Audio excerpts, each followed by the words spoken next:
Paz e bem, meus irmãos e minhas irmãs. Estamos na segunda-feira da quarta semana do Advento, dia 22 de dezembro.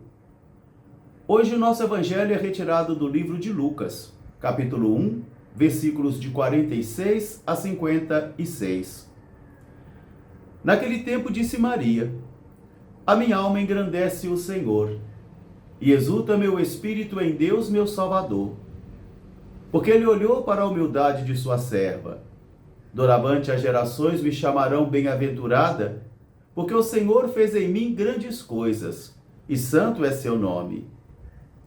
Ele usou de misericórdia com os nossos pais, conforme prometera a Abraão e aos seus descendentes, e disso nós somos testemunhas.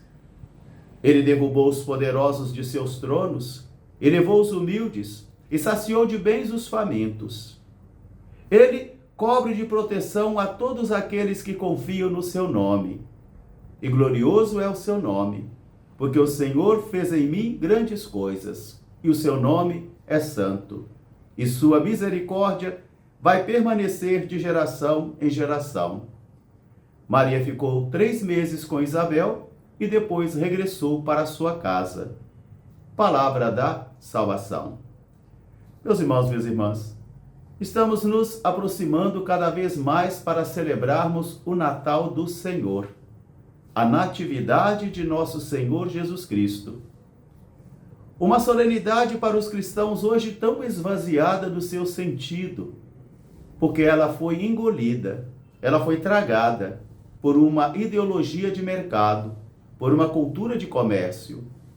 De modo que os cristãos ficam mais preocupados em esses tempos em comprar e vender, em preparar comidas e bebidas, do que receber aquilo que é verdadeiramente o sentido do Natal cristão, uma renovação espiritual.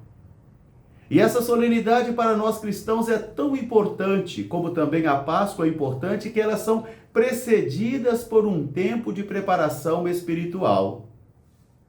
A Páscoa precedida pela Quaresma, e o Natal precedido pelo tempo do Advento. E esses dois tempos são tempos de renovação espiritual, onde a liturgia convida a mim e a você a uma peregrinação espiritual, a adentrarmos em nosso interior, a adentrarmos dentro do nosso coração e percebermos todas as forças de trevas, todas as forças maus, que nós fomos sendo pastoreados por elas no transcorrer desse ano. De modo que o Advento é um tempo de renovação espiritual, para que, consequentemente, eu e você possamos também renovar as nossas vidas, renovando a nossa esperança, a nossa fé e a nossa caridade. Mas isso vai depender da profundidade e da qualidade da fé de cada homem e de cada mulher. Porque quando não existe mais a fé, o Natal se converte somente num evento social, numa festa cultural.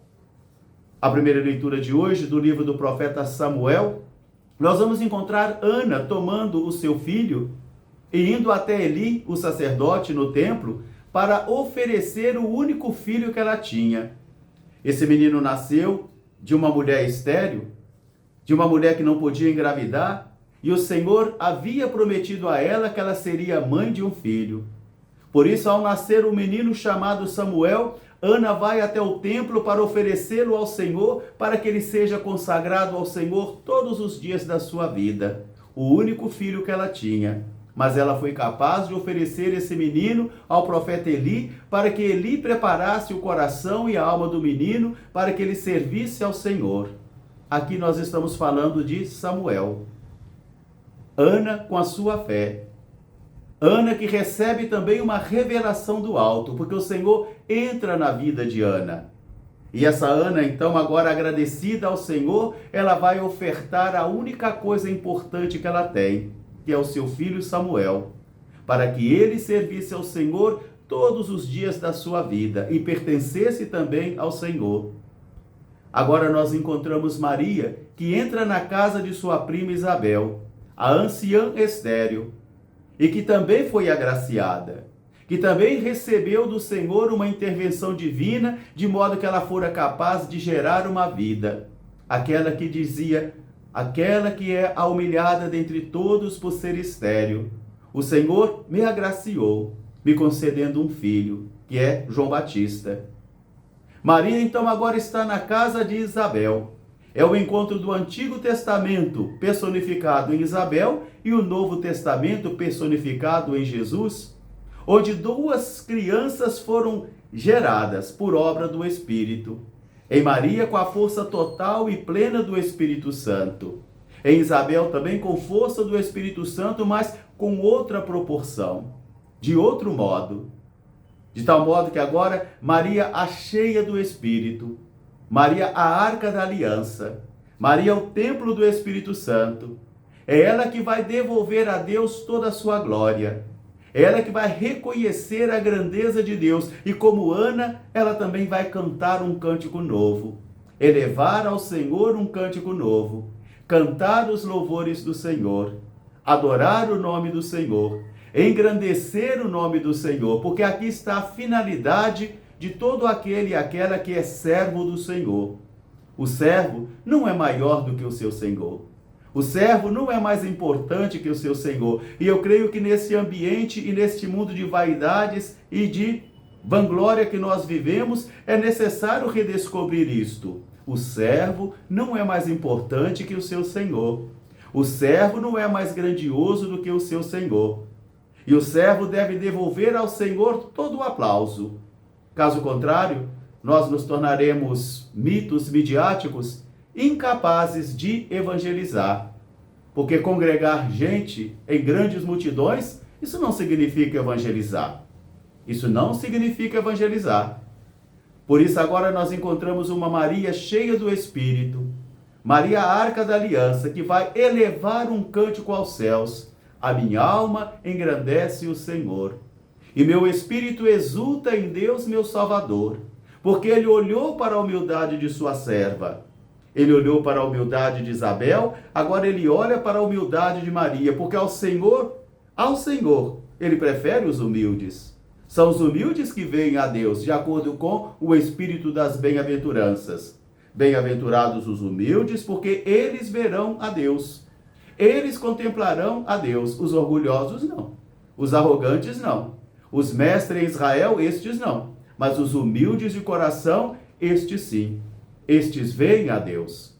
Por isso Maria vai dizer: Ele fez grandes obras em minha vida. Ele manifesta o poder do seu braço, ele derruba os poderosos, ele eleva os humildes, ele sacia de bens os famintos, porque ele é o braço poderoso da justiça e da misericórdia. Meus irmãos, minhas irmãs, estamos cada vez mais próximos da festa do Natal do Senhor. Por isso é muito importante que eu e você aprendamos a nos contemplar, a nos conhecermos e principalmente a fazermos uma limpeza espiritual. Uma faxina espiritual em nosso coração e em nossa alma, para que Jesus, não mais o menino Jesus, mas aquele que veio, aquele que está presente e aquele que virá. Porque toda a liturgia do Natal nos conduz para 3 direções: para o passado, nos dizendo que ele veio. Por isso nós montamos o presépio. Ele veio. Também nos recorda que ele está presente no meio de nós. Eis que eu estarei convosco todos os dias até a consumação dos séculos. E também para o futuro. E ele virá para julgar os vivos e os mortos. Por isso que esse tempo seja propício para você e para mim, que seja um tempo sagrado para você e para mim, e que possamos assim celebrar verdadeiramente aquilo que é o Natal do Senhor. Uma renovação espiritual, um ressurgimento para uma vida nova. Um grande fraterno abraço para todos, paz e bem, até amanhã se Deus quiser. Jesus misericordioso, eu confio em vós. Amém.